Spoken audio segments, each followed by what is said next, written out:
అందరికీ నమస్తే. ఆంధ్రప్రభకి స్వాగతం. కోవిడ్ తర్వాత చాలా మంది హెల్త్ పైన కాన్సంట్రేట్ చూపిస్తున్నారు.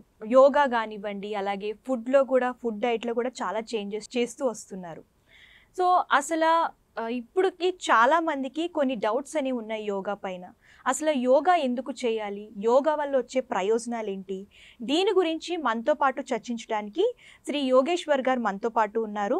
ఈయన గత 20 సంవత్సరాలుగా యోగా శిక్షణ అందిస్తున్నారు. 40,000 మంది విద్యార్థులకు, అలాగే 70,000 మంది పెద్దవాళ్ళకి యోగా శిక్షణ అనేది అందించారు. నమస్తే అండి. నమస్తే అమ్మా. సార్, చాలా మందికి ఒక డౌట్ అనేది ఉంది. చాలా మంది అంటూ ఉంటారు కూడా, యోగా చేస్తే లావు తగ్గొచ్చు అని చెప్పేసి. అందులో ఎంతవరకు నిజం ఉంది? నిజంగానే యోగా చేస్తే లావు తగ్గుతారా? 100% తగ్గుతారు. మీకు ఇంకొక డౌట్ కూడా రావచ్చు, యోగా చేసి ఆపేసిన తర్వాత లావు పెరుగుతారనే డౌట్ కూడా రావచ్చు. సహజంగా వచ్చేది. వాస్తవానికి పెరగరు.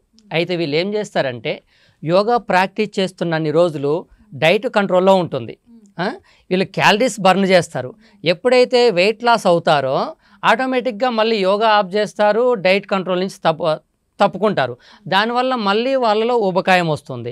వాస్తవానికి లావ్ అనేది ఆరోగ్యం కాదు, అది డిసీజ్. ఒకవేళ లావ్ అనేది ఆరోగ్యమై ఉంటే మీరు బలవంతులుగా ఉండాలి కదా.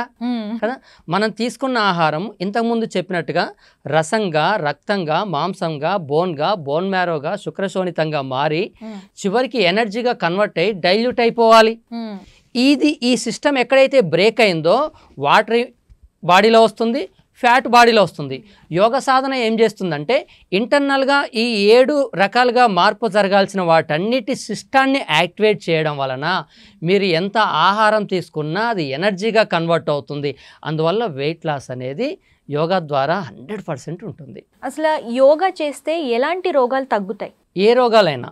ఇక్కడ తరుణ వ్యాధులు, దీర్ఘకాలిక వ్యాధులు అని ఉంటాయి. తరుణ వ్యాధులు అంటే అప్పుడప్పుడు వచ్చిపోయాయి. దీర్ఘకాలిక వ్యాధులు అంటే బెస్ట్ ఫ్రెండ్ లాగా లైఫ్ లాంగ్ ఉండేవి. తరుణ వ్యాధులు అంటే ఏంటిది? లూజ్ మోషన్స్ అప్పట్లో ఉంటే 1-2 days బాధ పెడతాయి. అలాగే వామిటింగ్స్ అప్పట్లో ఉంటే 1 day 2 days సిక్ చేస్తాయి. అలాగే ఫీవరు ఒక 4-5 రోజులు ఉంటుంది. లేదా కడుపు నొప్పి ఒక 5-6 గంటలు అట్లా ఉంటుంది. వీటన్నిటిని కూడా తరుణ వ్యాధులు అంటారు. ఇటువంటి సమయంలో ఎట్టి పరిస్థితుల్లో యోగ సాధన జోలికి వెళ్ళకూడదు. శరీరానికి కావాల్సినంత విశ్రాంతినివ్వాలి. అవసరం అది. తీసుకున్న ఆహారం డైజెస్ట్ అవ్వక లోపల చెడు పేరుకుపోయింది అనుకోండి, మొత్తం వామిటింగ్ రూపంలో చెడు బయటికి వెళ్ళిపోయి ఈ పొట్టని క్లెన్స్ చేసుకోవడానికి వామిటింగ్ అవుతుంది.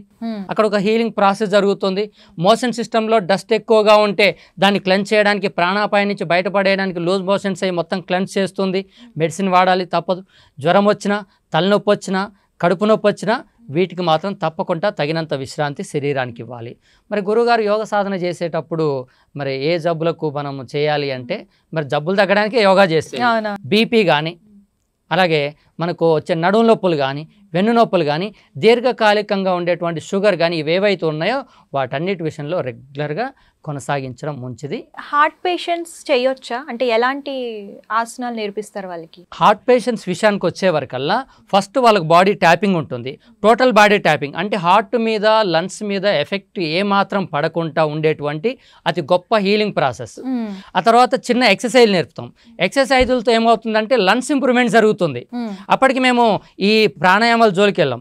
లంగ్స్ ఎక్సర్సైజ్ జరిగిన తర్వాత చిన్న చిన్న ప్రాణాయామాలు చేయడం వల్ల ఏమవుతుందంటే, ఈ ఊపిరితిత్తుల కెపాసిటీ పెరుగుతూ ఆక్సిజన్ ఎక్కువగా లోపలికి వెళ్ళి ఇంకా హార్ట్ మీద ఎఫెక్ట్ అనేది ఉండకుంటుంది. ఎప్పుడైతే హెవీ క్యాలరీస్ బర్న్ అవుతాయో బ్లడ్ పంపింగ్ చేయాలి కాబట్టి అప్పుడు హార్ట్ మీద ప్రెషర్ అవుతుంది. కాబట్టి వీళ్ళని యోగ సాధన చేయమంటాం. మిగిలిన వాళ్ళు గంట చేసే యోగ సాధనని వీళ్ళు 1.5 గంటల సమయం చేయండి, కానీ చాలా తక్కువ మోతాదులో చేయండి, విశ్రాంతితో చేయండి. హెవీగా హార్ట్ ప్రెషర్ పడేటట్టుగా చేయకూడదు. విపరీతంగా ఇప్పుడు ఒక ఆయన 108 సూర్య నమస్కారాలు చేస్తా అంటాడు, ఆయనతో పాటు నేను పోటీ పడతా అనొద్దు. ఇతను చేయొచ్చు. కాకపోతే ఏం చేయాలి, ఒక 6 నెలలు కంటిన్యూగా యోగా ప్రాక్టీస్ చేసిన తర్వాత, శరీరం కంట్రోల్లోకి వచ్చిన తర్వాత ఎక్కువ సమయం చేసుకోవాలి. గ్యాప్ ఇచ్చుకుంటూ చేస్తే ఏ ఇబ్బంది ఉండదు. హెవీగా మనం చేసినప్పుడు ఎప్పుడైతే బ్లడ్ పంపింగ్ ఎక్కువ అయ్యే పరిస్థితులు ఉన్నాయో ఆ ఆసనాల జోలికి వెళ్ళొద్దు, ఆ సూర్య నమస్కారాల జోలికి వెళ్ళొద్దు. కానీ కుర్చీలో కూర్చొని సూర్య నమస్కారాలు చేసుకోవచ్చు, చిన్న చిన్న ఆసనాలు చేసుకోవచ్చు, ప్రాణాయామాలు చేసుకోవచ్చు, ఎక్సర్సైజ్ చేసుకోవచ్చు, ఇబ్బంది ఏమీ ఉండదు. అది డాక్టర్ని కన్సల్ట్ అవ్వాలి, ఎందుకంటే వాళ్ళ హార్ట్ పరిస్థితి ఎలా ఉంది ఏందనేది. అసలు యోగా ఏ టైంలో చేస్తే మంచి బెనిఫిట్స్ వస్తాయి? మార్నింగ్ టైమా లేదంటే నైట్ టైమా? ఉదయం సమయం ఏమంటే మనం రాత్రిపూట ఆహారం తీసుకున్న తర్వాత ఉదయం అయ్యే వరకల్లా మనకు తీసుకున్న ఆహారం అంతా అరిగిపోవడము, ఉదయానికి మలమూత్ర విసర్జన జరగడము, ఇదంతా బయటికి వెళ్ళిపోయి పొట్ట ఖాళీగా ఉంటుంది, ప్రశాంతమైన స్థితి ఉంటుంది. అప్పుడు ఈ మలిన పదార్థాలు శరీరంలో ఉంటాయి. అటువంటి సందర్భంలో మనం ఎక్సర్సైజ్లు ప్రాణాయామాలు చేయడం ద్వారా మన జాయింట్లలో ఉండేటువంటి డస్ట్ మొత్తం బయటికి వెళ్ళిపోతుంది. ఎప్పుడైతే జాయింట్లలో ఉండే డస్ట్ బయటికి వెళ్ళిపోయిందో, ఈ యొక్క మజిల్స్లో ఉండేటువంటి డస్ట్ అంతా బయటికి వెళ్ళిపోయిందో, ప్రాణాయామం చేయడం వల్ల ఎక్కువ ఆక్సిజన్ కంటెంట్ లోపలికి వెళ్ళి శరీరంలో కొత్త కణాల ఉత్పత్తి జరుగుతుంది. ఎన్ని పుట్టే కణాల సంఖ్య ఎక్కువగా ఉంటే మనిషి అంతా ఆరోగ్యంగా ఉంటాడు. అందువల్ల సాధ్యమైనంత వరకు ఉదయం సమయము, అవకాశం లేకపోతే సాయంత్రం చేసుకోవచ్చు.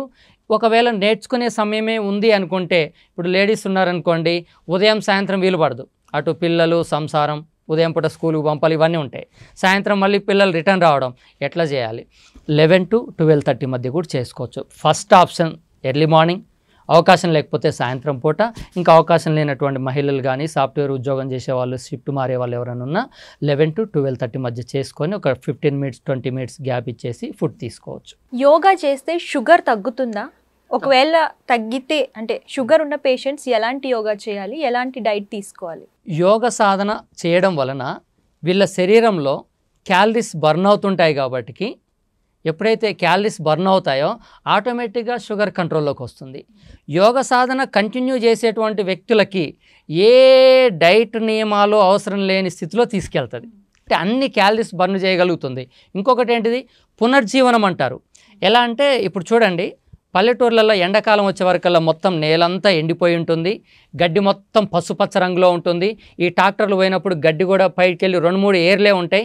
ఎప్పుడైతే వర్షం పడగానే మళ్ళీ ఆకుపచ్చదనం వచ్చేస్తుంది.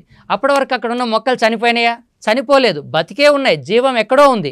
ఈ వర్షం నీరు పడగానే జీవం ఏ విధంగా బయటికి వచ్చిందో అదేవిధంగా యోగ సాధన చేస్తున్నప్పుడు ఇంటర్నల్ ఆర్గాన్స్ అనేవి మళ్ళీ తిరిగి పునర్నిర్మాణం జరుగుతుంది. దానివల్ల తిరిగి ఆరోగ్యాన్ని సంతరించుకుంటాయి. ఆరోగ్యాన్ని ఎప్పుడైతే సంతరించుకుంటున్నాయో ఆటోమేటిక్గా ఇక్కడ ఈ షుగర్ కంట్రోల్లోకి వస్తుంది. ఏ ఆహారం తీసుకున్నా కానీ ఇబ్బంది లేనటువంటి పరిస్థితులు. సార్, శృంగార జీవితంలో యోగా వల్ల మంచి ఫలితాలు వస్తాయంటారా? తప్పక వస్తాయి. మనిషి శారీరకంగా ఎప్పుడైతే అలసిపోతాడో వారికి ఏమవుతుందంటే మనసు బలంగా ఉంటుంది. శారీరక శ్రమ లేనటువంటి వ్యక్తులకి ఏమవుతుంది, మనసు బలహీనంగా ఉంటుంది. ఈ రోజున మనిషి తన పార్ట్నర్తో ఉన్నప్పుడు ఇక చాలు అనే థాట్ ఎక్కడ కలుగుతుందంటే అక్కడ తృప్తి పడేది శరీరం కాదు, మనసు మాత్రమే.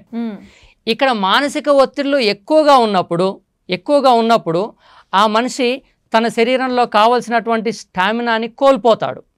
ఎప్పుడైతే మనసు ప్రశాంతంగా ఉంటుందో ఇంటర్నల్గా స్టామినా కరెక్ట్గా ఉంటుంది. యోగ సాధన చేయడం వల్ల మైండ్ కంట్రోల్లోకి రావడం వలన, మనసు ప్రశాంతంగా ఉండడం వలన వారి యొక్క శారీరక జీవితంలో కూడా చాలా చక్కనైన ఫలితాలు ఉంటాయి. Thank you. ధన్యవాదాలు.